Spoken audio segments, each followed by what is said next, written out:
وباللہ التوفیق الحمد للہ رب العالمین والصلاة والسلام علی اشرف الانبیاء والمرسلین نبینا محمد وعلی آلہ وصحبہ اجمعین۔ سیرت النبی صلی اللہ علیہ وسلم مختصر کورس کا آج 8واں دن ہے۔ سبق نمبر 8 لیسن نمبر 8 سے آج ہم اپنے کورس کو جاری رکھے ہوئے ہیں۔ اللہ رب العزت سے اس کی خاص توفیق کا اعانت کا سوال کرتے ہیں۔ آج کے سبق کو اللہ کے نبی علیہ الصلوۃ والسلام کی ایک خوبصورت حدیث مبارکہ سے ہم شروع کرتے ہیں۔ عن کثیر ابن قیس قال كنت جالسا عند ابی الدرداء۔ اللہ کے نبی علیہ الصلوۃ والسلام کے صحابہ میں ایک صحابی رسول حضرت ابو الدرداء رضی اللہ تعالیٰ عنہ تھے۔ حضرت کثیر بن قیس فرماتے ہیں کہ میں ایک مرتبہ ان کے پاس بیٹھا ہوا تھا۔ کہاں پر؟ فی مسجد دمشق کی مسجد میں۔ فَأَتَاهُ رَجُلٌ، تو ان کے پاس ایک شخص آیا، فقال، اور اس نے کہا، یا ابا الدرداء، اے ابو الدرداء، اتیتک من المدینہ، مدینۃ رسول اللہ صلی اللہ علیہ وسلم، میں آپ کے پاس مدینہ سے چل کر آیا ہوں، اللہ کے رسول صلی اللہ علیہ وسلم کے مدینہ سے، آپ صلی اللہ علیہ وسلم کے شہر سے۔ آنے کا مقصد کیا ہے؟ لحدیث بلغنی انک تحدث بہ، کہ مجھے یہ پتا چلا ہے کہ ایک حدیث جس کو آپ اللہ کے رسول صلی اللہ علیہ وسلم سے بیان کرتے ہیں، آپ کے علاوہ دوسرے کوئی صحابی اس کو بیان نہیں کرتے، تو میرا مدینہ سے دمشق چل کر آنے کا یہ سبب ہے کہ میں آپ سے وہ حدیث سننا چاہتا ہوں۔ اللہ اکبر۔ دمشق سے مدینہ کا اس زمانے میں کتنا سفر تھا؟ 1 مہینے کا، ایک طرف کا سفر، 1 مہینے کا سفر طے کر کے وہ جاتے ہیں۔ کیا مقصد ہے جانے کا؟ ایک حدیث سننے کے لیے۔ اللہ اکبر۔ تو حدیث بہ عن النبی صلی اللہ علیہ وسلم، جو آپ اللہ کے نبی علیہ الصلوۃ والسلام سے بیان کرتے ہیں۔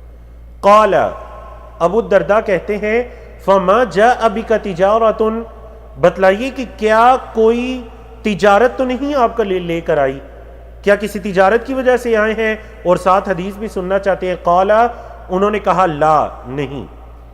قال ولا جاء بک غیرہ، تجارت کے علاوہ کوئی اور مقصد ہو یہاں آنے کا؟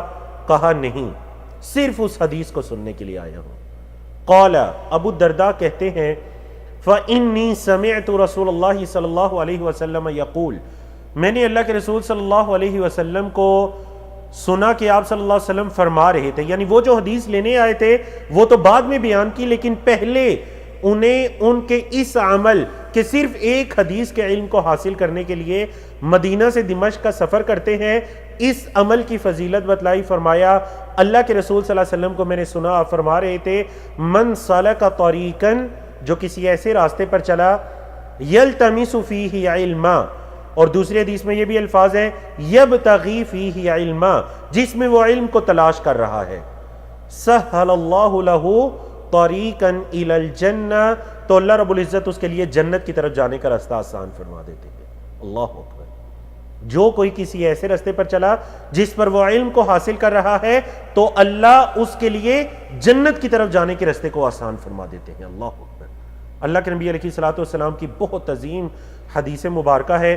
آپ جب آپ دین کے علم کو حاصل کر رہے ہیں، حاصل کرنے جا رہے ہیں، علم کو لکھتے بھی ہیں، سنتے بھی ہیں، پڑھتے بھی ہیں، تو یہ حدیث بھی آپ کی آنکھوں کے سامنے رکھنی چاہیے کہ اگر میں دین کے علم کو حاصل کر رہا ہوں تو یہ راستہ مجھے جنت تک لے کر جانے والا راستہ ہے۔ آیت کریمہ جس سے ہم اپنے سبق کا آغاز کرتے ہیں وہ کل کے سبق والی ہے کہ سورۃ الاحزاب کی 2 آیات میں اللہ رب العزت نے نبی کریم صلی اللہ علیہ وسلم کے 5 اوصاف کو بیان کیا، جن کا کل تفصیل کے ساتھ ذکر گزر چکا ہے۔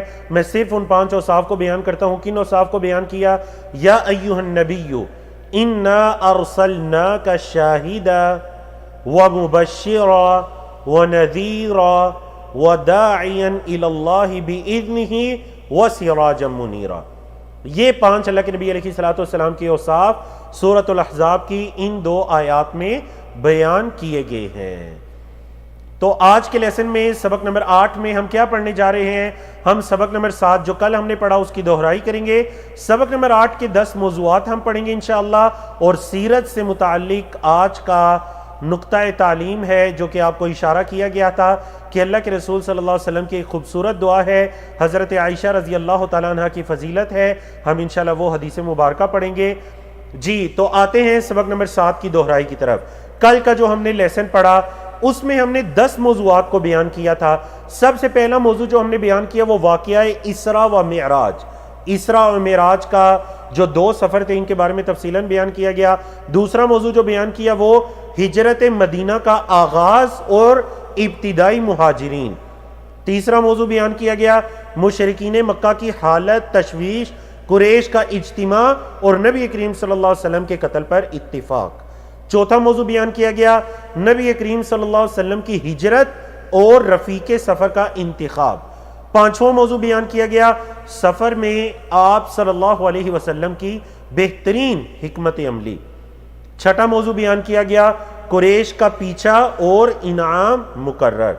ساتواں موضوع بیان کیا گیا سفر کے کچھ واقعات و معجزات، ان میں 2 واقعات کو بیان کیا گیا. آٹھواں موضوع بیان کیا گیا اہل مدینہ آپ صلی اللہ علیہ وسلم کے انتظار میں روز اپنے گھروں سے نکلا کرتے تھے. آپ صلی اللہ علیہ وسلم قباء میں تشریف لاتے ہیں، وہاں پر کچھ دن قیام کرتے ہیں اور مسجد قباء کی تعمیر کرتے ہیں. پھر وہاں سے مدینہ تشریف لاتے ہیں اور مسجد نبوی کی تعمیر کرتے ہیں، جو ہمارا 9واں موضوع تھا. اور 10واں موضوع جو ہم نے بیان کیا وہ کیا تھا کہ مدنی زندگی کا آغاز ہو جاتا ہے. اللہ رب العزت کی توفیق سے ان 10 موضوعات کو ہم نے بیان کیا. آج کا ہمارا لیسن نمبر 8 ہے. لیسن نمبر 8 میں بھی انشاءاللہ آج ہم 10 موضوعات کو پڑھیں گے. سب سے پہلا موضوع جو ہم نے پڑھنا ہے وہ ہے مدینہ منورہ کے سیاسی و دینی حالات. دوسرا موضوع اسلامی معاشرے کے لیے نبی کریم صلی اللہ علیہ وسلم کے بہترین اقدامات. تیسرا موضوع قتال کی اجازت مل جاتی ہے اللہ کی طرف سے اور جہاد اسلامی کے اہداف و مقاصد کیا ہیں. چوتھا موضوع جو بیان کیا جائے گا سرایا اور غزوات کا آغاز ہوتا ہے. پانچواں موضوع تحویل قبلہ کا واقعہ. چھٹا موضوع رمضان کی فرضیت. ساتواں موضوع غزوہ بدر سے پہلے مختلف سرایا و غزوات. آٹھواں موضوع غزوہ بدر کے بارے میں. نواں موضوع ہے غزوہ بنی کینوکا کے بارے میں. اور 10واں موضوع ہے سن 1 ہجری اور 2 ہجری میں پیش آنے والے جو متفرق مختلف حالات و واقعات ہیں انشاءاللہ 10ویں نمبر پر اس کو بیان کیا جائے گا. جی تو سب سے پہلے موضوع کی طرف آتے ہیں. سبق نمبر 8 کا پہلا موضوع مدینہ منورہ کے سیاسی و دینی حالات. کس وقت کی بات ہو رہی ہے؟ جب اللہ کے نبی علیہ الصلوۃ والسلام ہجرت کر کے تشریف لاتے ہیں. تو مدینہ منورہ کے کیا حالات و واقعات تھے؟ بالکل آپ کو یاد ہوگا مکی دور کی ابتدا میں ہم نے مکہ مکرمہ کے سیاسی اور دینی حالات کو بیان کیا تھا. آج جب مدنی دور کی آغاز کرنے جا رہے ہیں تو ہم مدنی کے دور کے یا مدینہ کے جو حالات و واقعات ہیں ہم ان کو بیان کرتے ہیں. اللہ کے رسول صلی اللہ علیہ وسلم کی ہجرت کے وقت اگر دیکھا جائے تو مدینہ میں 3 طرح کے لوگ آباد تھے. سب سے پہلے نمبر پر مسلمان. یہ کون تھے؟ یہ صحابہ کرام کی جماعت تھی جن میں مہاجرین اور انصار دونوں لوگ شامل تھے. یہ اللہ کے رسول صلی اللہ علیہ وسلم پر صدقے دل سے ایمان لائے اور اپنا جان و مال آپ پر نچھاور کرنے کے لیے تیار رہتے. صحابہ کرام رضوان اللہ علیہم اجمعین. دوسرے کون سے لوگ تھے؟ وہ کفار تھے. کفار کون ہیں؟ یہ وہ لوگ ہیں جو مدینہ کے رہائشی تھے اور ابھی تک اللہ کے رسول صلی اللہ علیہ وسلم پر ایمان نہیں لائے تھے، اپنے سابقہ دین پر تھے، یعنی شرک کے دین پر. ان میں سے اکثر لوگ جو ہیں وہ دن گزرنے کے ساتھ ساتھ اللہ کے نبی علیہ الصلوۃ والسلام پر ایمان لاتے گئے، جبکہ کچھ نے غزوہ بدر میں جب اللہ رب العزت نے مسلمانوں کو نصرت اور فتح یاب کیا جس کا ذکر آ جائے گا، تو دنیا کی لالچ میں انہوں نے اپنی زبانوں سے اقرار کر لیا کہ وہ ایمان لے کر آئے، لیکن دل سے انہوں نے ایمان قبول نہیں کیا تھا. اور یہ لوگ کون کہلائے؟ یہ منافقین کہلائے. تو سیرت نگاروں نے منافقین کو بھی کفار میں ہی شامل کیا ہے۔ یہ منافقین خاص کر جن کے عقائد کے اندر نفاق پایا جاتا تھا، صرف زبانوں سے اقرار کرتے ہیں دنیاوی منفعت اور لالچ کی وجہ سے۔ ان کا سردار کون تھا؟ عبداللہ بن ابی۔ یہ وہ شخص تھا کہ اللہ کے نبی علیہ الصلوۃ والسلام کی ہجرت سے پہلے اوس اور خزرج کے لوگ اس کو اپنا سردار ماننے والے تھے، اور اس کے لیے باقاعدہ ایک تاج تیار کیا جا رہا تھا کہ ہجرت کا واقعہ پیش آتا ہے اور اللہ کے رسول صلی اللہ علیہ وسلم مکہ سے مدینہ تشریف لاتے ہیں۔ اب جب اللہ کے رسول صلی اللہ علیہ وسلم تشریف لائے تو اس کی تاج پوشی رک گئی، یہ سرداری کے منصب پر فائز نہیں ہوا۔ اس نے یہ سمجھا کہ نبی کریم صلی اللہ علیہ وسلم اور مسلمانوں کی وجہ سے میرا وہ جو تاج پوشی ہونے والی تھی، اوس اور حضرت دونوں مل کر کرنے والے تھے، مسلمانوں کی وجہ سے، اللہ کے نبی علیہ الصلوۃ والسلام کی وجہ سے وہ نہیں ہو سکی، میں اس منصب پر فائز نہیں ہو سکا۔ اس وجہ سے اس نے اور اس کے ساتھیوں نے اپنے دل میں اللہ کے نبی علیہ الصلوۃ والسلام کے خلاف بغض اور دشمنی کو چھپائے رکھا، اور وقتاً فوقتاً اس کا اظہار بھی کرتے رہتے۔ یہ منافقین کی جماعت تھی۔ تیسری جماعت کون تھی؟ وہ یہود تھے۔ یہود کے 3 قبائل مدینہ کے اندر آباد تھے جو بنیادی قبائل تھے۔ ویسے ان کے جو آگے ان سے نکلنے والے قبائل تھے وہ 20 سے بھی زائد تھے، بنو قینوقا، بنو نذیر اور بنو قریظہ۔ یہ وہ لوگ تھے جو نبی کریم صلی اللہ علیہ وسلم کی بعثت کا شدت کے ساتھ انکار کیا کرتے تھے، اور ان کا تفصیلی ذکر آپ کے علم میں ہے۔ موضوع نمبر 3 اس کورس کے موضوع نمبر 3 میں گزر بھی چکا ہے۔ یہ اللہ کے نبی علیہ الصلوۃ والسلام کا انتظار کیا کرتے اور اوس اور خزرج کے لوگوں کو دھمکیاں دیا کرتے تھے کہ آخری نبی اور رسول آنے والا ہے، جب وہ آ جائے گا تو ہم ان کے ساتھ مل کر تمہارے ساتھ جنگ کریں گے اور ہم فتح یاب ہوں گے، اور یہ اللہ رب العزت کا وعدہ ہے۔ تو جب نبی کریم صلی اللہ علیہ وسلم کی بعثت ہوتی ہے تو یہ لوگ بغض و عداوت کی وجہ سے آپ صلی اللہ علیہ وسلم پر ایمان نہیں لاتے، اور بغض و عداوت کو پہلے بیان کیا جا چکا ہے کہ آپ علیہ الصلوۃ والسلام حضرت اسماعیل کی لڑی سے قریش میں کیوں آئے ہیں، آپ حضرت اسحاق علیہ السلام کی لڑی سے، ان کی نسل سے کیوں نہیں آئے؟ حالانکہ بیوقوف لوگ ہیں، حضرت اسحاق بھی حضرت ابراہیم کے بیٹے ہیں اور حضرت اسماعیل بھی حضرت ابراہیم کے بیٹے ہیں۔ اگر تم 20 پشتوں اوپر جا کر تعصب کر سکتے ہو تو ایک پشت اور اوپر چلے جاؤ، وہاں پر حضرت ابراہیم علیہ السلام ہے اور تم سب ان کی اولاد ہو، لیکن نہیں، تعصب اور عداوت کی وجہ سے اللہ کے نبی علیہ الصلوۃ والسلام پر ایمان نہیں لائے۔ یہ اپنے آپ کو پڑھا لکھا تصور کیا کرتے تھے، اور یہ سمجھا کرتے تھے کہ اوس اور خزرج اور مدینے کے جو باقی لوگ ہیں وہ ہمارے غلام ہیں، اللہ نے ان کو ہماری خدمت کے لیے پیدا کیا، جیسا کہ اللہ رب العزت نے ان کے عقائد کو تفصیل کے ساتھ قرآن مجید میں بھی ذکر کیا۔ مدینہ کے جو بنیادی کاروبار تھے، سود کا کاروبار، شراب کا کاروبار، دیگر کاروبار، یہ ان کے ہاتھوں میں تھے۔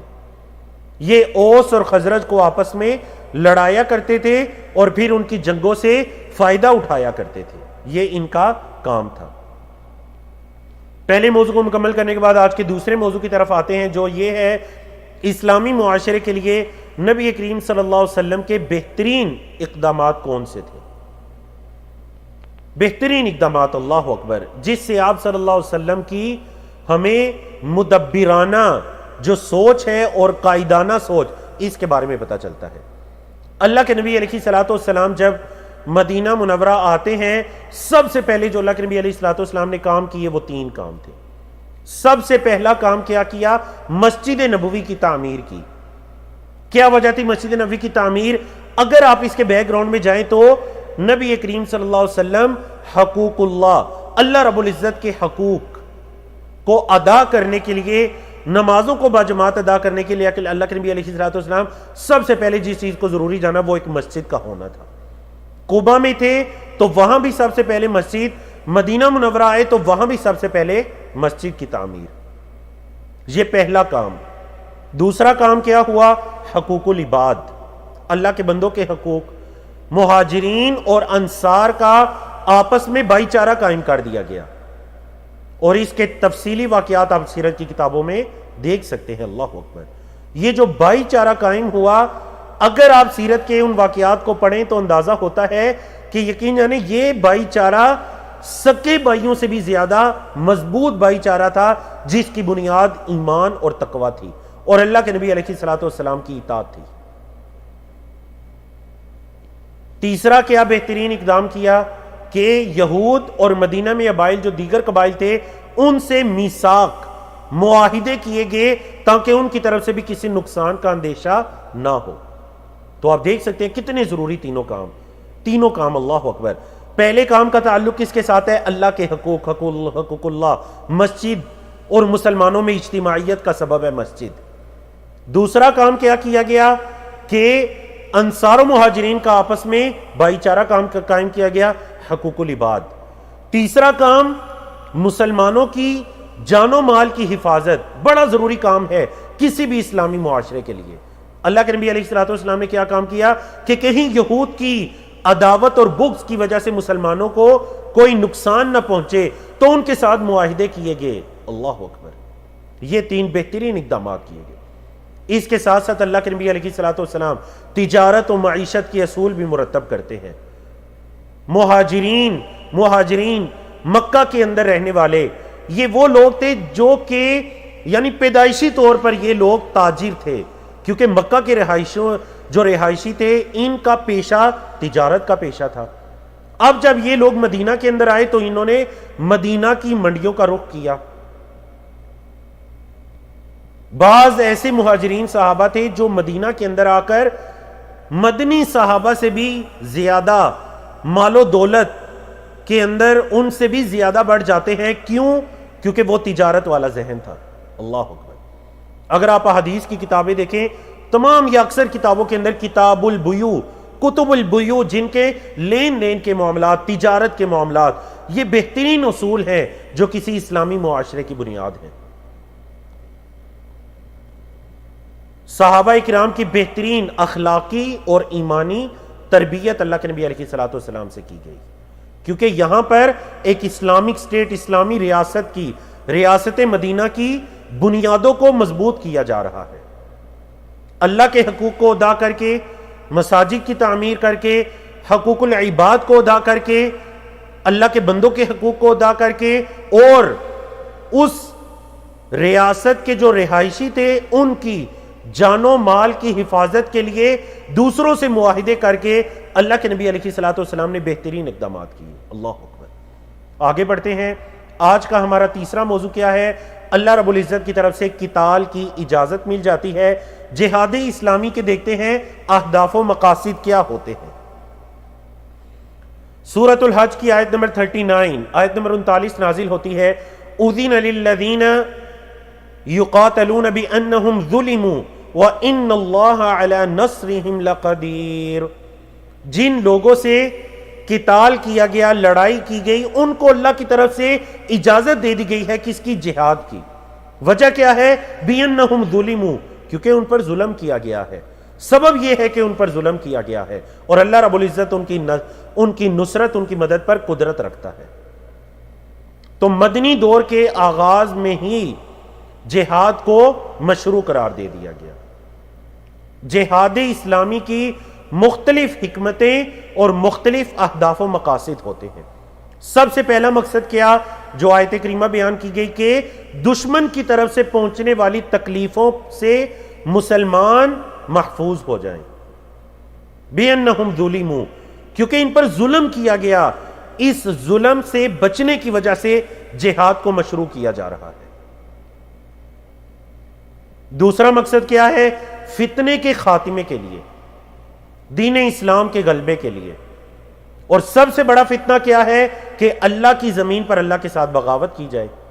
جیسا کہ اللہ رب العزت نے کیا ارشاد فرمایا؟ وَقَاتِلُوهُمْ، ان کے ساتھ جنگ کرو، لڑائی کرو. کب تک؟ حَتَّى لَا تَكُونَ فِتْنَةٌ، جہاں تک کہ کوئی فتنہ باقی نہ رہے. وَيَكُونَ الدِّينُ كُلُّهُ لِلَّهِ، سارا کا سارا دین اللہ کا ہو جائے. اللہ اکبر. تو جہاد کس لیے ہوتا ہے؟ زمین سے فتنے کو ختم کرنے کے لیے، امن و امان کو قائم کرنے کے لیے. تیسرا مقصد کیا ہے؟ مومنوں کو گناہوں سے پاک کرنے کے لیے، اور جہاد کے ذریعے سے ان کی آزمائش کے لیے.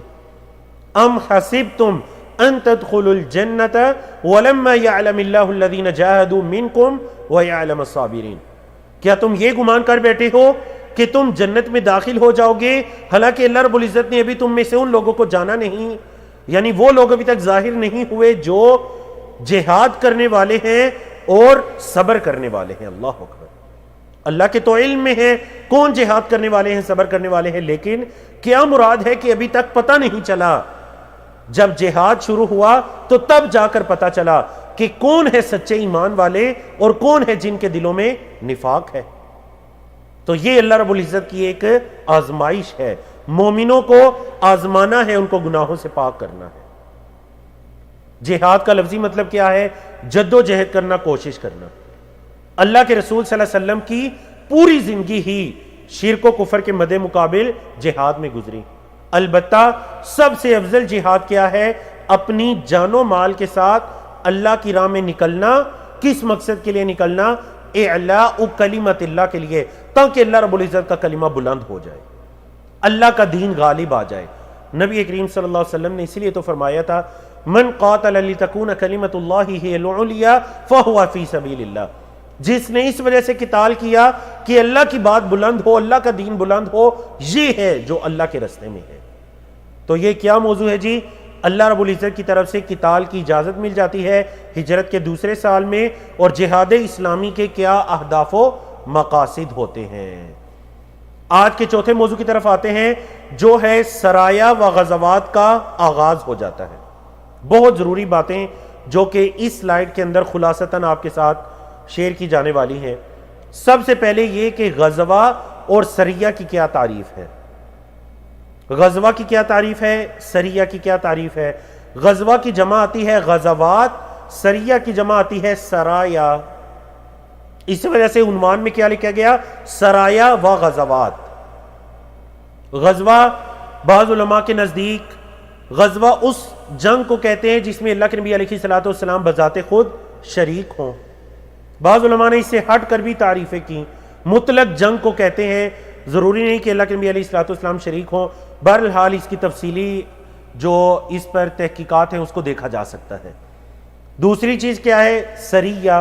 سریہ اس چھوٹے لشکر کو کہتے ہیں جو 300 سے کم لوگوں پر مشتمل ہو اور اللہ کے نبی علیہ الصلوۃ والسلام اس کو بھیجتے ہیں کسی نہ کسی مہم کے لیے. اس کو کیا کہتے ہیں؟ سریہ. یہ غزوہ اور سریہ. اللہ کے رسول صلی اللہ علیہ وسلم کے کل غزوات کی تعداد کتنی تھی، اس بارے میں سیرت نگاروں کے ہاں مختلف طرح کے اقوال پائے جاتے ہیں. بعض نے 19 کہا، بعض نے 21 کہا، بعض نے 22. اگر ہم دیکھیں تو یہ ہمیں 19 سے لے کر 30 کے درمیان ملتے ہیں. حافظ ابن حجر رحمہ اللہ صحیح بخاری کی شرح فتح الباری میں اس بحث کو اس قول کے ساتھ ختم کرتے ہیں کہ یہ جو سیرت نگاروں کے ہاں یا علماء فقہا کے ہاں جو غزوات کی تعداد مختلف ملتی ہے، اس کی بنیادی وجہ یہ ہے کہ بعض لوگوں نے جو 2 غزوے زمانے کے اعتبار سے قریب تھے ان کو ایک غزوہ شمار کر لیا. مثلا غزوہ خندق جس کو غزوہ احزاب کہتے ہیں، غزوہ خندق اور غزوہ بنی قریظہ یہ دونوں بالکل قریب تھے.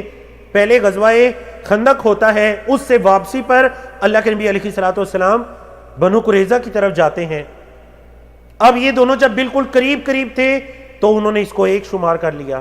اس وجہ سے ان کے ہاں تعداد کم ہو گئی 19 تک. بعض نے کیا کہ اس کو 2 غزوات شمار کیا. غزوہ خندق الگ ہے، غزوہ احزاب جس کو کہتے ہیں، اور غزوہ بنو قریظہ الگ ہے، تو ان کے ہاں تعداد 19 سے زیادہ ہو گئی. تو یہ اختلاف کا بنیادی سبب ہے. اب آپ ذرا دیکھیں یہ جو غزوات ہیں، اگر ہم ان کے کل تعداد دیکھیں، غزوات اور سرایا، چھوٹے لشکر بھی جو اللہ کے نبی علیہ الصلوۃ والسلام نے بھیجے، غزوات اور سرایا، کل تعداد کو دیکھا جائے تو یہ زیادہ سے زیادہ عدد بیان کیا جا رہا ہے، میکسیمم یہ 100 تک بنتی ہے. ان غزوات کی اگر ہم بات کریں، غزوات اگر ہم 29 بھی کہتے ہیں، ان غزوات میں سے 29 میں سے صرف 9 غزوات ایسے ہیں جن میں باقاعدہ جنگ ہوئی. باقاعدہ جن میں جنگ ہوتی ہے وہ کتنے غزوات ہیں؟ 9. اللہ اکبر، صرف 9 غزوات. اچھا جی، ان 9 میں سے 7 غزوات وہ تھے جن میں اللہ کے نبی علیہ الصلوۃ والسلام اپنا دفاع کرنے کے لیے نکلے. جیسے غزوہ احد ہے، غزوہ احزاب ہے، کہ اللہ کے نبی علیہ السلام مدینے پر حملہ کیا گیا، مسلمانوں پر حملہ کیا گیا، اللہ کے نبی علیہ السلام اپنا دفاع کرنے کے لیے باہر نکلے. 9 میں سے 7 ایسے ہیں جن 9 میں باقاعدہ جنگ ہوتی ہے. اللہ اکبر. ٹھیک ہے جی. اب بعض علماء نے ایک اس کے ساتھ مزید ریسرچ بھی ہے کہ ان 9 کے 9 غزوات میں کل شہید ہونے والوں کی یا مقتولین کی تعداد کتنی ہے دونوں فریقوں کی طرف سے، چاہے وہ مسلمان ہو یا مسلمانوں کے دشمن ہو، کل تعداد مرنے والوں کی کتنی ہے؟ جی کیا آپ لوگ چیٹ میں مجھے بتائیں گے کل تعداد کتنی ہے مرنے والوں کی؟ مکمل ان غزوات میں جو مکمل تعداد ہے، جی جواب دیجئے. دیکھیں یہ اللہ کے نبی علیہ الصلوۃ والسلام کی پوری حیات طیبہ ہے، جتنے بھی غزوات ہوئے ان کے اندر مرنے والوں کی کل تعداد کتنی ہے؟ امجد علی صاحب نے کہا 5000. اکثر جواب آ رہے ہیں 1000، 150، 70، 500، 390، ماشاءاللہ 20 جوابات آپ کی طرف آ رہے ہیں. تو جان لیجئے کہ یہ جو تعداد ہے یہ چند 100 ہے. زیادہ سے زیادہ جنہوں نے کہا 1000 کی تعداد، 1000 کی تعداد، چاہے وہ مسلمان ہو شہید ہونے والے یا پھر ان کے دشمن ہو مرنے والے مقتولین.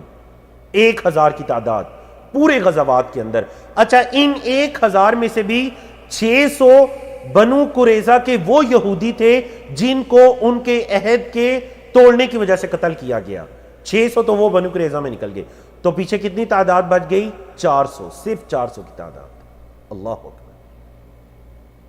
تو اس سے ہمیں اندازہ ہو سکتا ہے کہ اللہ کے نبی علیہ الصلوۃ والسلام کی یہ غزوات امن کو قائم کرنے کے لیے تھے اور اپنا دفاع کرنے کے لیے تھے. جی ہم اپنے اس مختصر کورس میں غزوات کو پڑھیں گے انشاءاللہ. ہر غزوے کے بارے میں درج ذیل تفاصیل یا ان میں سے کچھ تفاصیل ذکر کی جائیں گی. مثلا غزوے کا نام ذکر کیا جائے گا، سن ہجری ذکر کیا جائے گا، جائے وقوع کون سی تھی، فریقین کون سے تھے. ایک طرف تو فریق اول تو ہمیشہ مسلمان ہوں گے، فریق ثانی کون تھے، لشکروں کی، دونوں لشکروں کی تعداد کتنی تھی، دونوں لشکروں کے سپہ سالار کون تھے.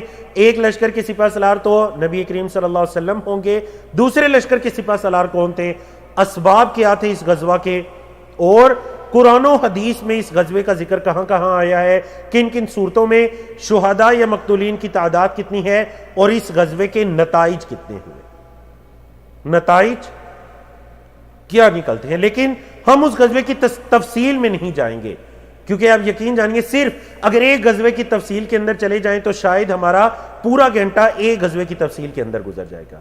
تو ہم تفصیل میں نہیں جائیں گے، ہم صرف اس کے بارے میں معلومات کو اجمالاً ذکر کریں گے پوائنٹ کی صورت میں. جی غزوہ بدر پڑھنے سے پہلے جو 2 واقعات پیش آئے وہ تحویل قبلہ اور رمضان کی فرضیت کا واقعہ ہے.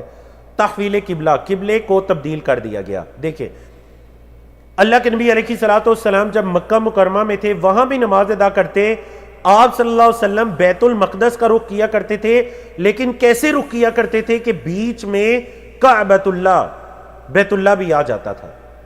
اب جب آپ مدینہ میں گئے، چونکہ مدینہ جو ہے وہ مکہ کے شمال میں واقع ہے، مدینہ میں جا کر بیت المقدس بالکل مکہ سے اپوزٹ ہو جاتا ہے.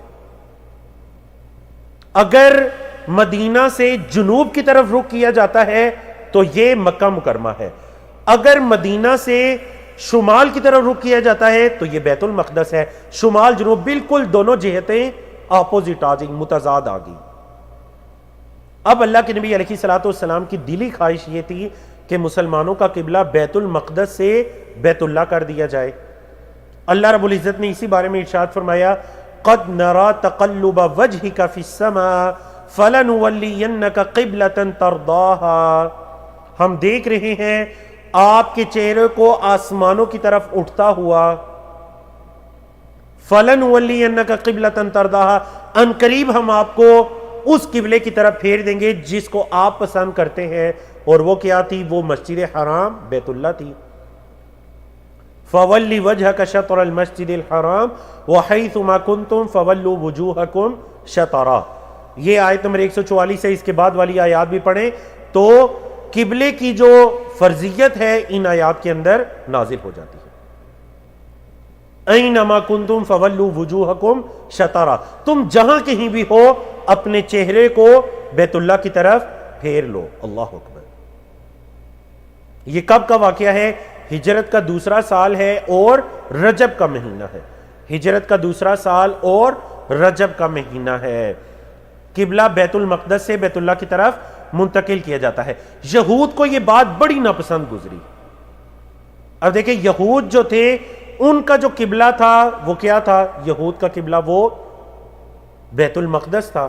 مسلمانوں کا بھی ابتدائی ادوار میں جو قبلہ تھا 16-17 مہینے تک ہجرت کے بعد وہ بیت المقدس تھا، لیکن بعد میں اس کو پھیر کر بیت اللہ کر دے۔ تو یہود کو یہ چیز بڑی ناپسند گزری اور انہوں نے کہا کہ نبی کریم صلی اللہ علیہ وسلم نے تو ہماری مخالفت کی قسم کھائی ہوئی ہے، ہمیشہ آپ صلی اللہ علیہ وسلم ہماری مخالفت ہی کرتے ہیں۔ اب دیکھیں قبلے کے اندر بھی ہماری مخالفت شروع کر دی۔ اسی چیز کو اللہ رب العزت نے قرآن مجید میں ذکر کیا، سَيَقُولُ السُّفَهَاءُ مِنَ النَّاسِ، بے وقوف لوگ ان قریب کہیں گے، اور اس سے مراد یہود ہیں، کیا کہیں گے؟ مَا وَلَّاهُمْ عَنْ قِبْلَتِهِمُ الَّتِي كَانُوا عَلَيْهَا، کہ ان مسلمانوں کو جس قبلے پر یہ تھے بیت المقدس، کس چیز نے ان کو پھیر دیا ہے؟ قُلْ لِلَّهِ الْمَشْرِقُ وَالْمَغْرِبُ، کہہ دیجئے مشرق بھی اللہ کی ہے، مغرب بھی اللہ کی ہے۔ یہدی من یشاء الی صراط مستقیم، اللہ جس کو چاہتا ہے صراط مستقیم کی ہدایت عطا کرتا ہے۔ اللہ اکبر۔ تو یہ تحویل قبلہ کی آیات سورۃ البقرہ آیت نمبر 140 کے بعد اس مضمون کو دیکھا جا سکتا ہے۔ آج کے چھٹے مضمون کی طرف آتے ہیں، موضوع کی طرف آتے ہیں، وہ ہے رمضان کی فرضیت۔ ہجرت کا دوسرا سال ہے، شعبان کا مہینہ ہے۔ شعبان کا مہینہ، ماہ رمضان کے روزوں کو فرض قرار دیا گیا، اور پچھلی امتوں پر بھی روزے فرض تھے، لیکن جب انہوں نے اپنی شریعت کے اندر تحریف کی تو روزے اپنی اصل حالت میں باقی نہیں رہے۔ اللہ رب العزت نے فرمایا، یا ایھا الذین آمنوا کتب علیکم الصیام کما کتب علی الذین من قبلکم لعلکم تتقون، اے ایمان والو تم پر روزوں کو فرض قرار دیا گیا، کیسے؟ جیسے تم سے پہلے لوگوں پر فرض قرار دیا گیا تھا۔ فرضیت، وجہ کیا ہے؟ لعلکم تتقون، تاکہ تمہارے دلوں میں اللہ کا ڈر، اللہ کا تقوی آ جائے۔ یہ بابرکت مہینہ رمضان کا مہینہ، اس کی بے شمار خصوصیات ہیں، جن میں لیلۃ القدر کا پایا جانا، رمضان کا اس رات میں نازل ہونا، قیام اللیل کی عبادت، اس میں اعمال کا اجر و ثواب بڑھ جانا، جنت کے دروازے اللہ کی طرف سے کھل جانا، جہنم کے دروازے بند ہو جانا، یہ سب ماہ رمضان کی خصوصیات اور برکات ہیں۔ بڑھتے ہیں آج کے 7ویں موضوع کی طرف، اور وہ موضوع ہے غزوہ بدر سے پہلے مختلف سرایا و غزوات۔ سرایا و غزوات بتایا جا چکا ہے، سرایا سریت ان کی جمع ہے، غزوات غزوت ان کی جمع ہے۔ غزوات اور سرایا کو ہم پڑھنے جا رہے ہیں۔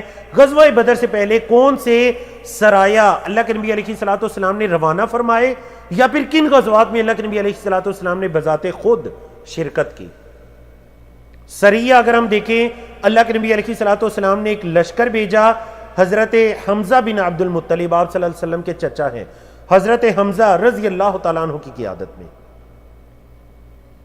ایک لشکر آپ نے اپنے چچا زاد بھائی عبیدہ بن حارث کی قیادت میں بھیجا۔ عبیدہ بن حارث جو ہیں رضی اللہ تعالیٰ عنہ، نبی کریم صلی اللہ علیہ وسلم کے چچا حارث کے بیٹے ہیں، غزوہ بدر میں جامع شہادت نوش کرتے ہیں، اور حضرت حمزہ غزوہ احد میں شہید ہوتے ہیں۔ اسی طرح عبداللہ بن جحش ایک صحابی ہیں، ان کی قیادت میں اللہ کے نبی علیہ الصلوۃ والسلام نے ایک سریہ بھیجا۔ یہ تینوں چھوٹے لشکروں کو بھیجنے کا مقصد کیا تھا؟ قریش کے تجارتی قافلے جو گزر رہے تھے ان کو جا کر ڈرانا، پریشان کرنا، اور وجہ کیا تھی کہ مہاجرین کے وہ مال جو انہوں نے لوٹے تھے یا مہاجرین کو پریشان کیا یا تنگ کیا، یا ابھی مکہ کے اندر جو مسلمان موجود ہیں انہوں نے ہجرت نہیں کی اور وہ مشرکین ان کو پریشان کرتے ہیں، تو وجہ یہ تھی تاکہ ان کے دلوں میں یہ ڈر بیٹھے کہ اب اگر ہم مکہ کے اندر مسلمانوں کو کوئی بھی نقصان پہنچائیں گے تو مدینہ کے اندر رہنے والے مسلمان ہمارے تجارتی قافلوں کو بھی نقصان پہنچا سکتے ہیں۔ ان سرایا یا غزوات کی یہ بنیادی وجہ تھی۔ اللہ کے نبی علیہ الصلوۃ والسلام نے بھی کچھ غزوات میں، غزوہ بدر سے پہلے کچھ غزوات میں بذات خود شرکت کی۔ ان میں غزوہ ابوا نامی ہے، غزوہ عشیرہ ہے، غزوہ صفوان ہے، عشیرہ یا عشیرہ، غزوہ صفوان، یہ تینوں وہ غزوات کے نام ہمیں سیرت کی کتابوں میں ملتے ہیں جن میں اللہ کے نبی علیہ الصلوۃ والسلام نے بذات خود شرکت کی ہے غزوہ بدر سے پہلے۔ اللہ رب العزت کی توفیق سے آج کے اپنے 8ویں تھرڈ لاسٹ موضوع کی طرف بڑھتے ہیں، اور وہ ہے غزوہ بدر۔ اس غزوے کا نام غزوہ بدر ہے۔ سن ہجری اس کا 2 سن ہجری ہے، رمضان کا مہینہ ہے، 17 رمضان کی تاریخ ہے۔ جائے وقوع کون سی ہے؟ میدان بدر ہے، میدان بدر۔ فریقین کون سے ہیں؟ ایک فریق مسلمان ہیں، دوسرے فریق مکہ کے مشرکین ہیں۔ سپہ سالار کون ہیں؟ فریق اول مسلمانوں کے سپہ سالار نبی کریم صلی اللہ علیہ وسلم ہے، اور مشرکین کا سپہ سالار کون ہے؟ ابو جہل۔ اسباب کیا تھے اس غزوے کے؟ مشرکین مکہ کا تجارتی قافلہ ملک شام سے واپس مکہ لوٹ رہا تھا۔ رسول اللہ صلی اللہ علیہ وسلم نے اس قافلے کا مال چھیننے کا ارادہ کیا۔ وجہ بیان پہلے بھی کی گئی، دوبارہ کی جا رہی ہے۔ کیا مقصد ہے مال چھیننے کی؟ کہ جو مشرکین نے مکہ کے اندر مسلمانوں کا مال چھینا تھا، ان کا ذاتی مال ہے، لیکن ان کو وہ مال، حتیٰ کہ بعض اوقات بیوی بچے بھی مکہ سے مدینہ لے جانے کی اجازت نہیں دی گئی، جیسا کہ حضرت ابو سلمہ کے بارے میں کل بیان کیا گیا رضی اللہ تعالیٰ عنہ۔ تو یہ مقصد تھا، یہ اسباب تھے آپ کہہ لیجئے اس غزوے کے۔ قرآن و حدیث کے اندر اگر ہم اس کا ذکر دیکھیں، سورۃ الانفال میں، سورۃ آل عمران میں، سورۃ الحج میں، سورۃ القمر میں ہمیں، اور دیگر سورتوں کے اندر بھی ہمیں اس غزوے کا ذکر ملتا ہے۔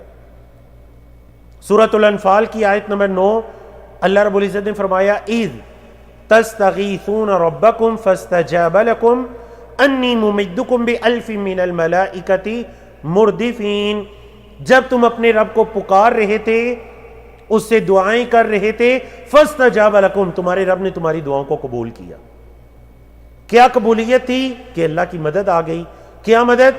انی ممدکم بألف من الملائکۃ مردفین، میں 1000 فرشتے جو پے در پے ایک دوسرے کے بعد چلے آ رہے ہیں، میں ان کے ساتھ تمہاری مدد فرمانے والا ہوں۔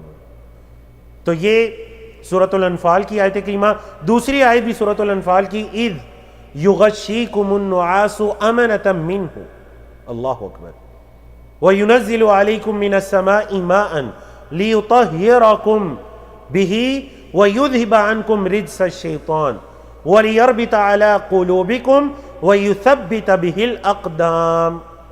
جنگ سے پہلے جو بارش ہوتی ہے، مسلمان ریت کی جانب ہے، بارش ہوتی ہے، ریت جم جاتی ہے، لڑنے کے اندر، صف بندی کے اندر مزید مفید ثابت ہوتی ہے۔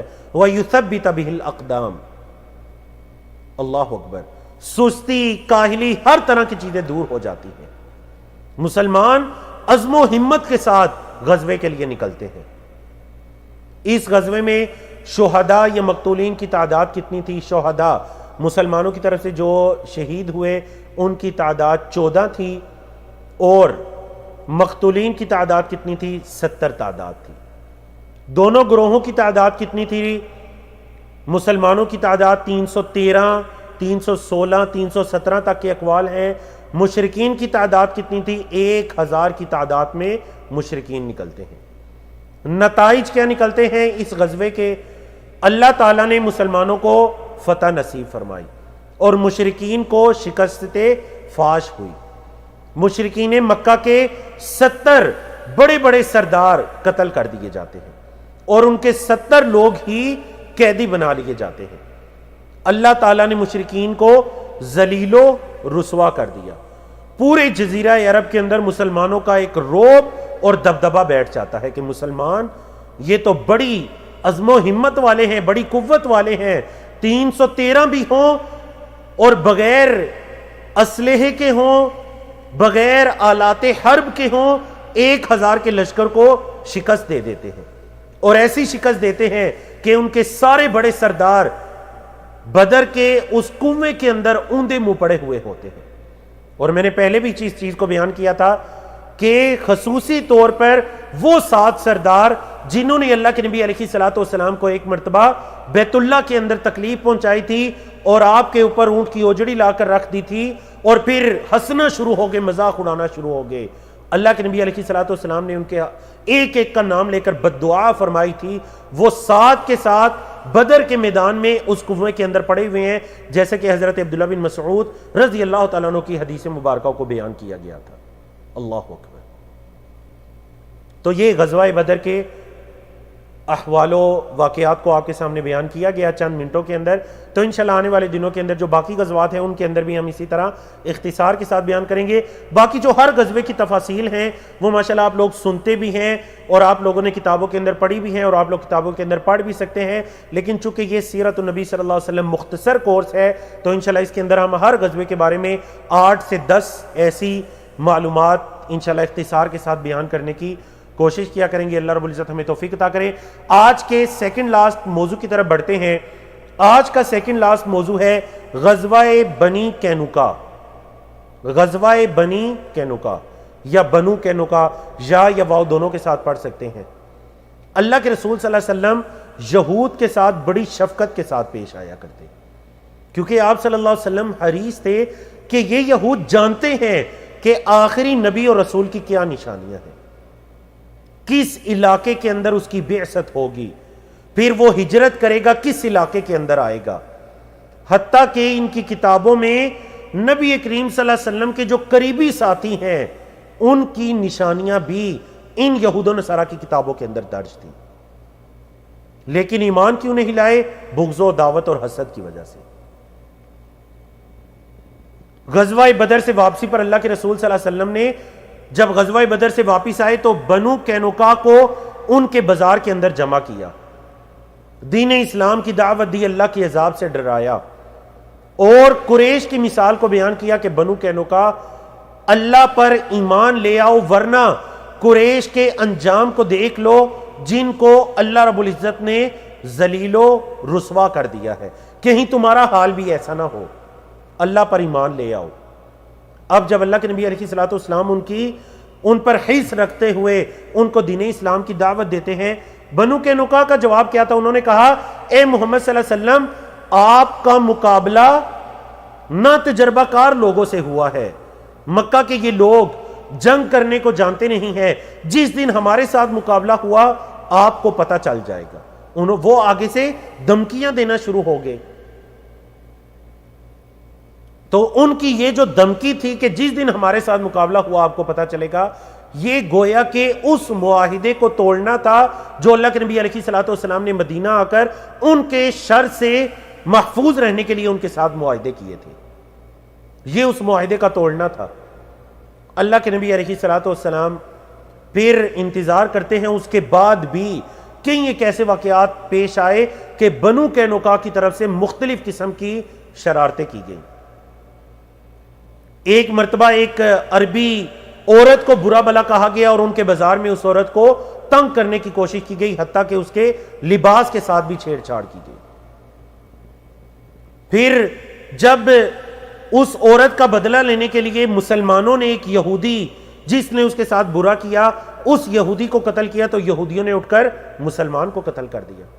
اب جب ایسے کئی واقعات ہوتے ہیں ان کی شرارتوں کے، تو اللہ کے نبی علیہ الصلوۃ والسلام جا کر بنو قینقاع کا جو ایک قلعہ تھا اس کا محاصرہ کر لیتے ہیں۔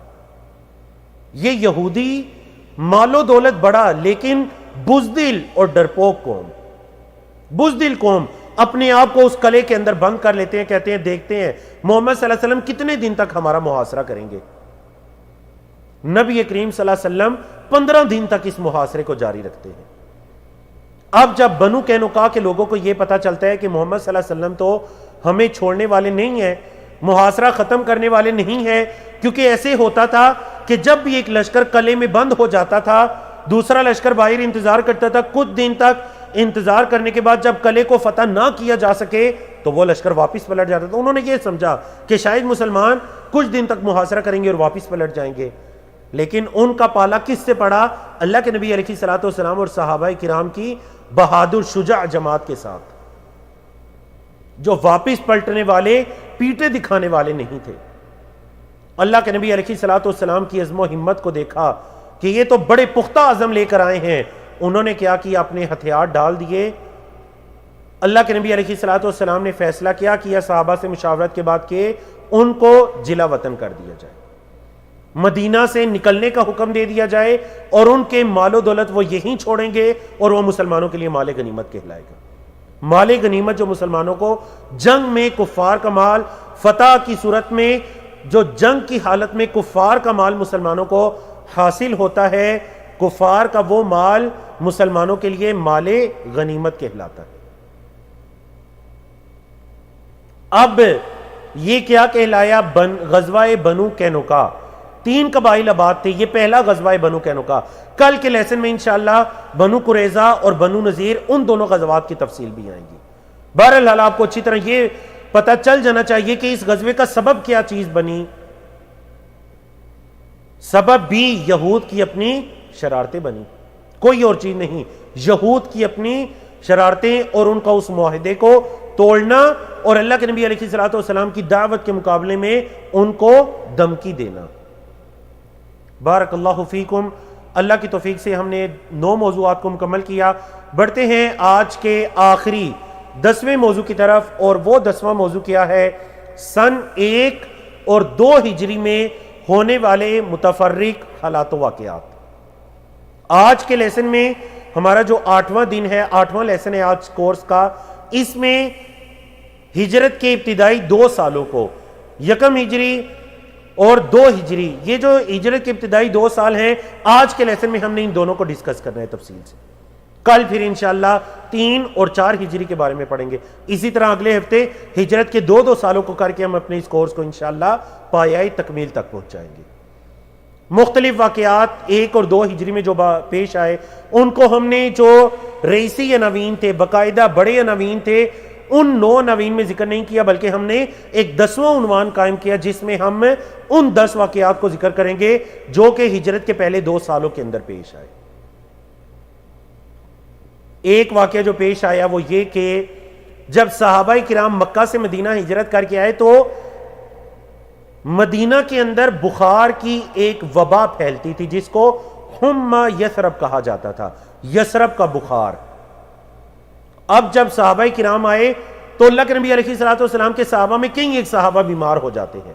حضرت ابوبکر صدیق ہیں، وہ بھی بیمار ہو جاتے ہیں، حضرت بلال ہیں رضی اللہ تعالیٰ عنہ، یہ دونوں بھی اور دیگر صحابہ بھی بیمار ہوتے ہیں۔ اللہ کے نبی علیہ الصلوۃ والسلام جب ان کی عیادت کے لیے جاتے ہیں تو وہ اشعار کے اندر مکہ اور مکہ کے ایام کو یاد کرتے ہیں کہ وہاں پر کوئی ایسی بیماری کی وبا نہیں تھی۔ اللہ کے نبی علیہ الصلوۃ والسلام جب ان کی اس شکوے کو دیکھتے ہیں، شکایت کو دیکھتے ہیں، تو اللہ کے نبی علیہ الصلوۃ والسلام نے کیا اللہ سے یہ دعا کی، بڑی خوبصورت دعا۔ کیا دعا فرمائی؟ اللہم حبب الینا المدینہ، اے اللہ مدینہ کو ہمارا محبوب بنا دے، ہمارے دلوں میں مدینے کی محبت کو پیدا فرما دے۔ کما حببت مکہ او اشد، اے اللہ جیسے تو نے مکہ کی محبت ہمارے دلوں میں ڈالی ہے یا اس سے بھی زیادہ مدینہ کی محبت ہمارے دلوں میں ڈال دے۔ اللہ اکبر۔ اور دیکھیے صحابہ کرام کے دلوں میں مدینہ کی محبت کیسی پڑی کہ کیا فتح مکہ کے بعد صحابہ نے واپس مکہ جانا گوارا کیا؟ نہیں، مدینہ کے اندر ہی انہوں نے اپنی پوری زندگیاں گزار دی۔ اللہ اکبر۔ اللہم حبب الینا المدینہ وصححھا، اور اے اللہ مدینے کو صحیح کر دے، اس میں وبائیں ہیں، بیماریاں ہیں، اے اللہ مدینے کو صحیح کر دے۔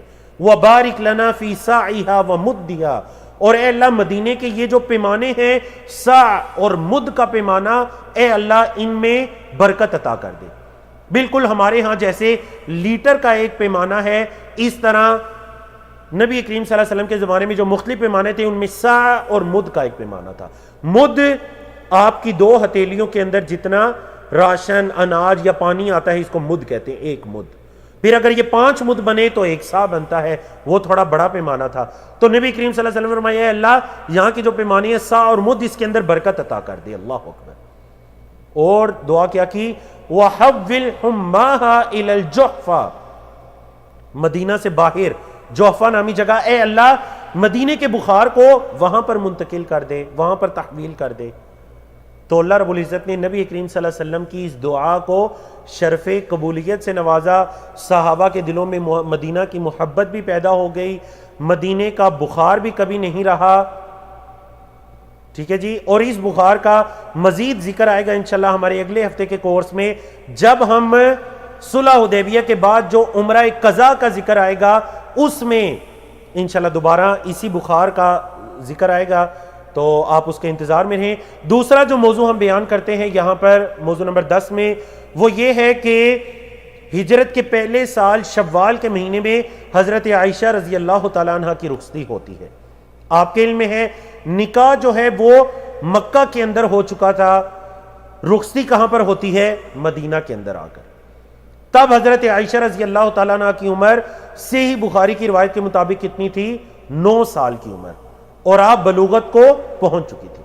اور کئی ایک ایسے واقعات ملتے ہیں سیرت کی کتابوں میں، تاریخ کی کتابوں میں، کہ اس زمانے میں 9 سال کی کئی ایک ایسی آپ کہہ لیں بالغ لڑکیاں ہیں جن کا نکاح کیا گیا یا ان کی رخصتی کی گئی۔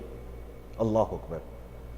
عمر بن عاص رضی اللہ تعالیٰ عنہ کہتے ہیں کہ میں نے اللہ کے رسول صلی اللہ علیہ وسلم سے ایک مرتبہ فرمایا یا رسول اللہ ای الناس احب الیک، اے اللہ کے رسول آپ کو لوگوں میں سب سے زیادہ محبوب کون ہے؟ آپ صلی اللہ علیہ وسلم نے فرمایا عائشہ، عائشہ مجھے لوگوں میں سب سے محبوب ہے رضی اللہ تعالیٰ عنہ۔ فقلت، میں نے کہا من الرجال، اے اللہ کے رسول مردوں میں سے بتائیے۔ قال ابوہا، اللہ کے نبی علیہ الصلوۃ والسلام نے فرمایا عائشہ کا باپ، عائشہ کا والد حضرت ابوبکر صدیق۔ قلت ثم من، عمر بن عاص کہتے ہیں کہ میں نے کہا پھر کون؟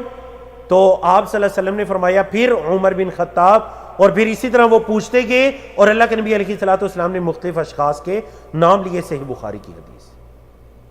تیسرے موضوع کی طرف آتے ہیں، ہجرت کے پہلے سال ہی آذان کو مشروع قرار دیا گیا، آذان کی مشروعیت ہوتی ہے۔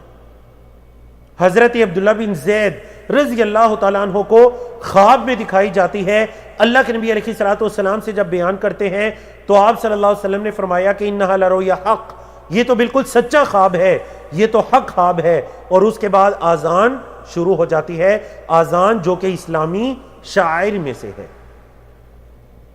چوتھا موضوع جو بیان کرتے ہیں ہم وہ کیا ہے کہ ہجرت کے پہلے سال ہی یہود کے ایک عالم حضرت عبداللہ بن سلام رضی اللہ تعالیٰ عنہ اسلام قبول کرتے ہیں۔ حضرت عبداللہ بن سلام، اللہ اکبر، ان کے اسلام کا واقعہ اگر اس پر آدھا گھنٹہ بھی گفتگو کی جائے تو شاید حق نہ ادا ہو سکے۔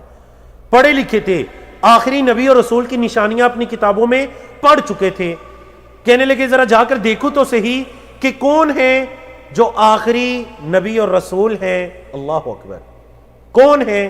جب جا کر دیکھتے ہیں، کہا جب میری نظر آپ صلی اللہ علیہ وسلم کے چہرے پر پڑی تو میں نے جان لیا یہ چہرہ کسی جھوٹے انسان کا چہرہ نہیں ہو سکتا۔ اللہ اکبر۔ کہتے ہیں پھر میں قریب ہوا اور میں نے کہا کہ چلو میں ذرا سنوں آپ صلی اللہ علیہ وسلم بات کیا کر رہے ہیں۔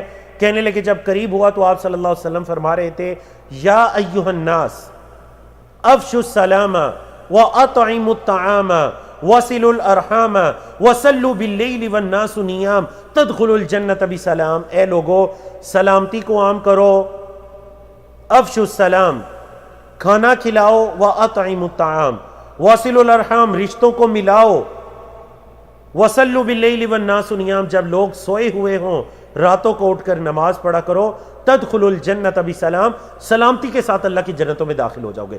عبداللہ بن سلام فرماتے ہیں میں نے یہ حدیث سنی، مجھے یقین ہو گیا یہ کسی عام انسان کی بات نہیں ہو سکتی، آپ سچے نبی ہیں، وہیں پر اسلام کا اقرار کرتے ہیں، اشہد ان لا الہ الا اللہ و اشہد ان محمد رسول اللہ۔ اللہ اکبر۔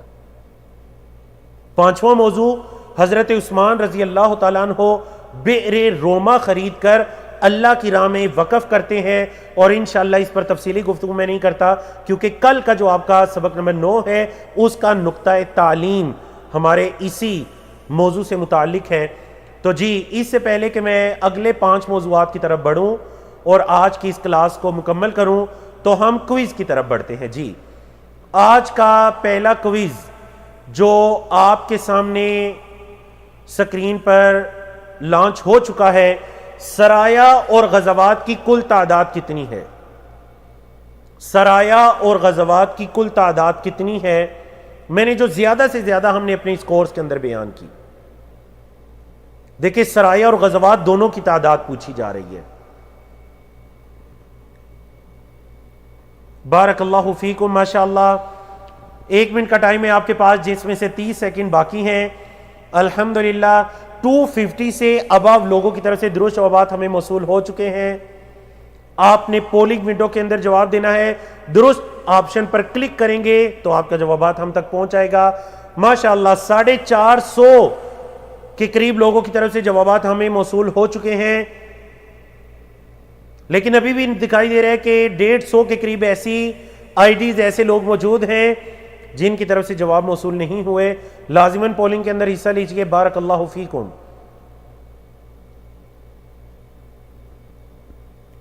جی تو یہاں پر میں پولنگ کو روکتا ہوں، آپ کے ساتھ آپ کا رزلٹ شیئر کرتا ہوں۔ ماشاءاللہ آپ میں سے 330 لوگوں کی طرف سے 330 لوگوں کی طرف سے درست جواب موصول ہوا، اور وہ کیا ہے؟ سرایا اور غزوات کی۔ دیکھیں دونوں کا پوچھا جا رہا ہے تو ان کی کل تعداد 100 ہے۔ 87 لوگوں نے آ کر کہا 30 تو صرف غزوات کی زیادہ سے زیادہ تعداد تھی۔ سوال کو دوبارہ دیکھیں، سرایا اور غزوات، تو جب بھی سوال کیا جائے توجہ کے ساتھ جواب دیجئے۔ پہلے تینوں آپشنز کو پڑھیے، سوال کو پڑھیے۔ عربی زبان میں یہ بھی تو کہا گیا فہم سوال نصف الاجابہ، سوال کا سمجھنا نصف جواب تو یہ ہے کہ ایک انسان کو سوال سمجھ آ گیا۔ بارک اللہ فیکم۔ جی آگے بڑھتے ہیں، اگلے 5 موضوعات کی طرف جاتے ہیں اور آپ کا ایک کوئز ابھی باقی ہے۔ چھٹا موضوع ہے ہجرت کا دوسرا سال ہے، شعبان کا مہینہ یعنی رمضان سے پہلے شعبان کا مہینہ ہے، زکوٰۃ الفطر کو واجب کیا گیا۔ جو اموال کی زکوٰۃ ہے اس سے پہلے زکوٰۃ الفطر کو واجب کیا گیا۔ رمضان کی فرضیت کے ساتھ ہی فطر کی زکوٰۃ کو بھی، جسے آپ فطرانہ کہتے ہیں، اس کو بھی واجب کر دیا گیا۔ ایک اور جو واقعہ پیش آیا، غزوہ بدر کے بعد آپ صلی اللہ علیہ وسلم کی صاحبزادی حضرت رقیہ رضی اللہ تعالیٰ عنہ انتقال فرما جاتی ہیں۔ آپ حضرت عثمان بن عفان رضی اللہ تعالیٰ عنہ کی زوجہ محترمہ تھیں۔ آپ کا ایک بیٹا تھا عبداللہ جو کہ بچپن میں ہی وفات پا گئے۔ 8واں موضوع کیا ہے؟ مدینہ میں پہلی عید الفطر ہوئی اور اس عید کی خوشی جو تھی وہ دگنی تھی۔ ایک تو رمضان پہلا فرض تھا، رمضان کی عبادت کے بعد جو عید ہے خوشی ہی خوشی ہے، عید کا دن، عید کا معنی ہی خوشی ہے۔ لیکن دوسری خوشی کیا تھی کہ اللہ رب العزت نے اس رمضان میں 17 رمضان کو جو یوم الفرقان حق و باطل کے درمیان فرق کرنے والا دن تھا، یوم التقى الجمعان، 2 جماعتوں کے ملنے والا دن تھا، اللہ رب العزت نے اس میں مسلمانوں کو نصرت اور فتح یاب کیا تھا، تو یقیناً اس کی بھی خوشی تھی۔ ہجرت کے دوسرے سال میں ہی حضرت علی رضی اللہ تعالیٰ عنہ کا نکاح ہوتا ہے، کس سے؟ حضرت فاطمہ رضی اللہ تعالیٰ عنہ سے۔ اللہ اکبر۔ حضرت علی شرماتے ہیں، پہلے کسی اور کو بھیجتے ہیں اللہ کے نبی علیہ الصلوۃ والسلام کے پاس، پھر جب خود جاتے ہیں تو جا کر خاموش ہو جاتے ہیں، حیا آ رہی ہے۔ اللہ کے نبی علیہ الصلوۃ والسلام کا ایک روب ہے، اللہ کے نبی علیہ الصلوۃ والسلام نے ہی آپ کی تربیت اور پرورش فرمائی ہے۔ کیسے اللہ کے نبی علیہ الصلوۃ والسلام سے حضرت فاطمہ کا رشتہ مانگے؟ اللہ کے نبی علیہ الصلوۃ والسلام نے فرمایا، خود ہی مشکل آسان کر دی، فرمایا اے علی، عائشہ کا فاطمہ رضی اللہ تعالیٰ عنہ کا رشتہ مانگنے تو نہیں آئے، میری لخت جگر فاطمہ کا رشتہ مانگنے تو نہیں آئے؟ فرمایا ہاں اللہ کے رسول۔ فرمایا حق مہر میں کیا ہے؟ کہا کچھ بھی نہیں۔ کہا وہ دیرہ کہاں ہے؟ اس کی قیمت تقریباً 400 درہم کے برابر تھی، وہ دیرہ کہاں ہے؟ کہا وہ پڑی ہے، تو کہا وہی حق مہر کے اندر دے دیجئے۔ اور اللہ کے نبی علیہ الصلوۃ والسلام کی صاحبزادی حضرت فاطمہ بنت محمد صلی اللہ علیہ وسلم وہ رشتہ ازدواج میں منسلک ہو جاتی ہیں۔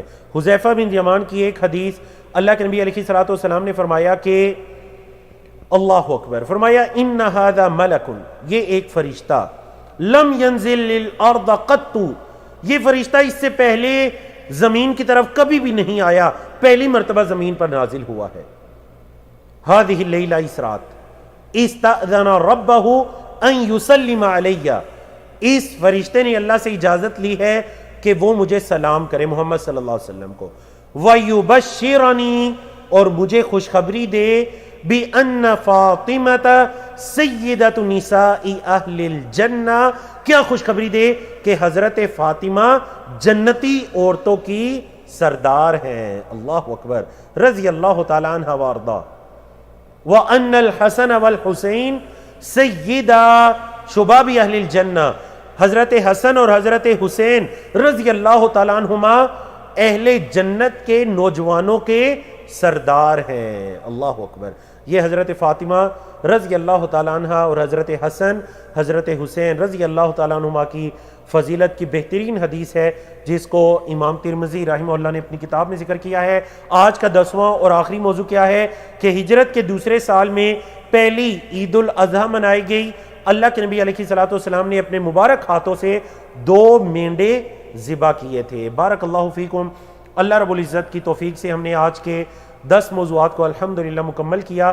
اگر آپ لوگوں کی اجازت ہے تو ہم نقطہ تعلیم کو مکمل کرتے ہیں، چونکہ ٹائم ہو چکا ہے، 1 منٹ اوپر ہو چکا ہے۔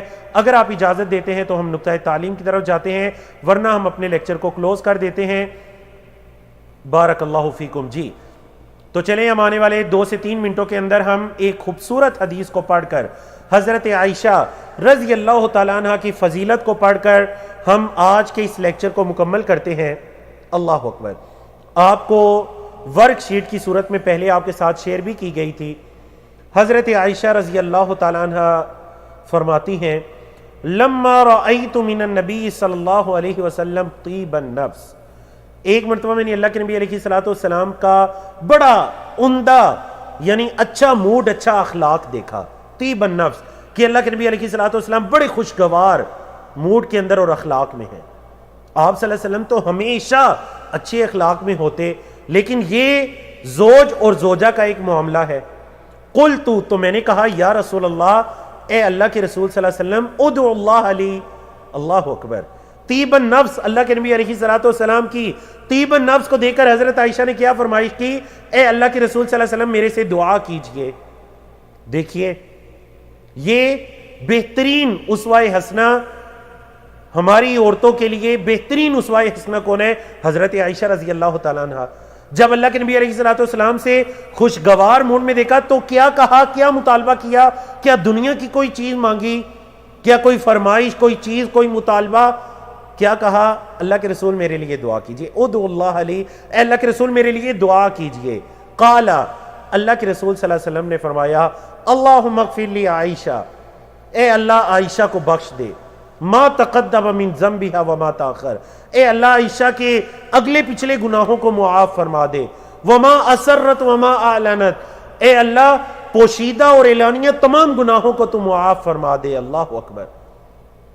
فضحکت عائشہ، حضرت عائشہ رضی اللہ تعالیٰ عنہ مسکرا دی، کتنا ہنسی، حتی سقط رأسها فی حجر رسول اللہ صلی اللہ علیہ وسلم من الضحک، یہاں تک کہ ہنسنے کی وجہ سے ام المومنین، میری اور آپ کی ماں صدیقہ بنت صدیق، حضرت عائشہ صدیقہ رضی اللہ تعالیٰ عنہما، ان کا جو سر مبارک ہے وہ نبی کریم صلی اللہ علیہ وسلم کی مبارک گود میں آ پڑتا ہے، اتنا ہنستی ہیں، اتنا مسکراتی ہیں۔ فقال، تو آپ صلی اللہ علیہ وسلم نے فرمایا، اے عائشہ، ایسرکی دعائی، اے عائشہ کیا میری دعا سے خوش ہو گئی ہو؟ کیا میری دعا نے تمہیں خوش کر دیا؟ کیا تمہیں خوشی پہنچائی؟ فقالت، میری اور آپ کی ماں فرماتی ہیں، وَمَا لِي لَا يَسُرُّنِي دُعَاؤُكَ، اے اللہ کے رسول کیا ہے مجھے کہ مجھے آپ کی دعا پسند آئے؟ یہ کیسے ہو سکتا ہے کہ مجھے آپ کی اتنی خوبصورت دعا پسند آئے؟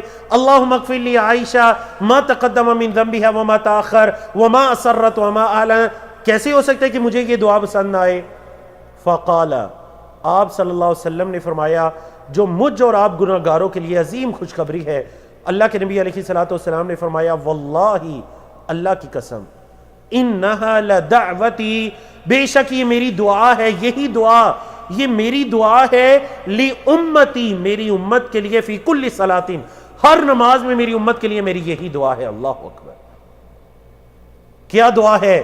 اے اللہ ان کے اگلے پچھلے گناہوں کو معاف فرما، اے اللہ ان کے پوشیدہ اور اعلانیہ گناہوں کو معاف فرما دے۔ یہ میری امت کے لیے میری ہر نماز، ہر دعا کے اندر میں یہی اپنی امت کے لیے دعا مانگتا ہوں۔ اللہ اکبر، اللہ اکبر! تو یہ اللہ کے نبی علیہ الصلوۃ والسلام کی عظیم دعا ہے، عظیم حدیث ہے، جس کو علامہ البانی رحمہ اللہ نے سلسلہ صحیحہ میں ذکر کیا ہے۔ تو اللہ رب العزت سے یہ دعا ہے کہ اللہ رب العزت ہمیں بھی اس دعا کا مستحق فرمائے، ہمارے اگلے پچھلے اعلانیہ پوشیدہ گناہوں کو بھی معاف فرمائے۔ وصلی اللہ تعالی علی نبینا محمد وعلی آلہ وصحبہ اجمعین۔ ٹائم کے اوپر ہونے کی وجہ سے میں آج کا سبق دہراتا نہیں ہوں، آج ان 10 موضوعات کو مکمل بیان کیا گیا۔ اللہ فیکم، صرف آپ کے پاس 10 سیکنڈ کا ٹائم ہے، 10 سیکنڈ یا 20 سیکنڈ کا ٹائم کرتے ہیں۔ 20 سیکنڈ کے اندر آپ پول کا انتخاب کیجئے، درست جواب کا انتخاب کیجئے۔ غزوہ بدر کب ہوا تھا؟ رمضان 1 ہجری میں، رمضان 2 ہجری میں، یا رمضان 3 ہجری میں؟ ہجرت کے پہلے سال، دوسرے سال یا تیسرے سال؟ صرف 20 سیکنڈ کا ٹائم ہے آپ کے پاس۔ 200 لوگوں کی طرف سے جوابات موصول ہو چکے ہیں ماشاءاللہ۔ 60% لوگوں کی طرف سے جوابات موصول ہو چکے ہیں جو آپ ہمارے ساتھ موجود ہیں۔ جلدی سے اس کوئز کے اندر حصہ لیں تاکہ ہم کفارہ مجلس کی دعا پڑھیں۔ اور آپ لوگوں نے چیٹ میں کہا تو مجھے یاد آیا کہ چلیں دوسرا پول ہے، ہم اس کو بھی لے لیتے ہیں۔ بارک اللہ فیکم۔ جی تو یہاں پر میں نے 20 سیکنڈ کا کہا تھا، 40 سیکنڈ کا ٹائم گزر چکا۔ میں پولنگ کو روک کر آپ کے ساتھ آج کا آپ کا رزلٹ شیئر کرتا ہوں۔ ماشاءاللہ 74% لوگوں کی طرف سے درست جواب موصول ہوا، جن کی تعداد 341 ہے، 341 ہے، کہ ہجرت کے دوسرے سال میں غزوہ بدر ہجرت کے پہلے نہیں۔ 86 لوگوں نے کہا ہجرت کے پہلے سال، نہیں، ہجرت کے دوسرے سال۔ 33 لوگوں نے کہا ہجرت کے تیسرے سال، نہیں، ہجرت کے دوسرے سال میں غزوہ بدر پیش آیا۔ بارک اللہ فیکم۔ کفارہ مجلس کی دعا پڑھیے۔ کل انشاءاللہ سبق نمبر 9 اگلے 10 موضوعات کے ساتھ ہم حاضر ہوں گے۔ سبحانک اللہم و بحمدک، اشہد ان لا الہ الا انت، استغفرک و اتوب الیک۔ السلام علیکم ورحمۃ اللہ وبرکاتہ۔